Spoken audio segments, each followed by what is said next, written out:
আসসালামু আলাইকুম সবাইকে। আজকে আমি আপনাদের সাথে শেয়ার করব গরুর গোশের পারফেক্ট রেসিপি। আর খুব সহজেই যেন বাসায় বানিয়ে নিতে পারেন সেইভাবেই আমি রান্না করার ট্রাই করেছি। আজকে আমি প্রেশার কুকারে গরুর গোশ রান্না করব। তো এখানে আমি মাংসের টুকরো ছোট ছোট টুকরো করে নিয়েছি, আপনারা আপনাদের পছন্দের মতো সাইজ করে নেবেন।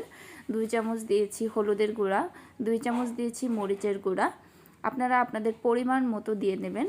আমি এখানে দিলাম আদা রসুনের পেস্ট, পেঁয়াজের পেস্ট।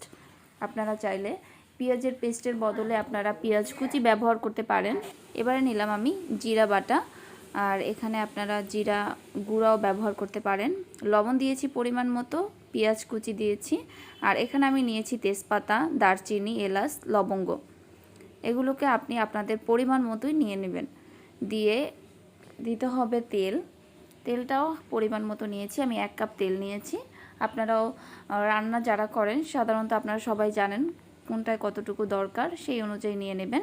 এবার এগুলোকে ভালোভাবে মেখে নিতে হবে। আপনারা এ পর্যায়ে কিন্তু কাঁচামরিচের টুকরো করে দিতে পারেন বা কাঁচামরিচ কয়েকটা কেটে দিয়ে দিতে পারেন। আমি এখানে কাঁচামরিচ বাটা দিয়েছি, আমরা ব্লেন্ড করে বাসায় কাঁচামরিচটা ইউজ করি, ওইটাই দিলাম। তো এখন আমি হাত ধুয়ে সামান্য একটু পানি দিয়েছি, বেশি পরিমাণে পানি দেওয়ার কোনো দরকার নেই, কারণ মাংস থেকে প্রচুর পরিমাণে পানি বের হবে। আমি এখানে কয়েকটা আলু কেটে এভাবে বড় বড় করে দিয়ে এটাকেও মেখে তারপরে দিয়ে দিলাম। পরে ঢেকে আমি এটাকে 40 মিনিটের জন্য রান্না করে নিয়েছি। আমার রান্না করা হয়ে গিয়েছে, আপনারা দেখতে পাচ্ছেন।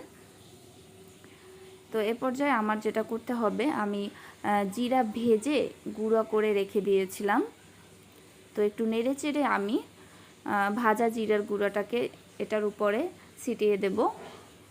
তো ভাজা জিরার গুঁড়োটা দিলে মানে মাংসের ফ্লেভারটা অনেক ভালো হয়, জিরার গুঁড়োর সাথে ভালো একটা কম্বিনেশন হয়। তো আমি জিরাটা দিয়ে দিলাম। ভাজার সময় এটা যেন পুড়ে না যায়, খেয়াল রাখতে হবে, পুড়ে গেলে তিতা লাগবে। তো আমার মাংসটা কিন্তু রান্না করা হয়ে গিয়েছে। আপনাদের মাংস যদি বড় সাইজের হয় সেক্ষেত্রে আপনারা কিন্তু চেক করে নেবেন মাংসটা সেদ্ধ হয়েছে কিনা। যদি সেদ্ধ না হয় আরও কিছুক্ষণ জাল করে নেবেন। আমার গোশগুলো দেখতেই পাচ্ছেন ছোট ছোট টুকরো করা, এই জন্য বেশিক্ষণ লাগেনি রান্না হতে। এরপর যে আমি সার্ভ করে নিচ্ছি। আমার গরুর গোশত রান্না কিন্তু হয়ে গিয়েছে। তো মাংসের টুকরোগুলো ছোট করার জন্য আপনাদের মনে হতে পারে যেটা গলে গিয়েছে, বাট আমি এরকমই সাইজ করে নিয়েছি। তো আপনারা যে কোনো সাইজ করতে পারেন। তো আমার ভিডিওটি যদি ভালো লাগে, সহজ লাগে আপনাদের কাছে, তবে অবশ্যই আমার চ্যানেলটিকে সাবস্ক্রাইব করবেন এবং একটি লাইক দিতে ভুলবেন না কিন্তু। ভালো থাকবেন সবাই, আমার জন্য দোয়া করবেন। আসসালামু আলাইকুম, আল্লাহ হাফেজ।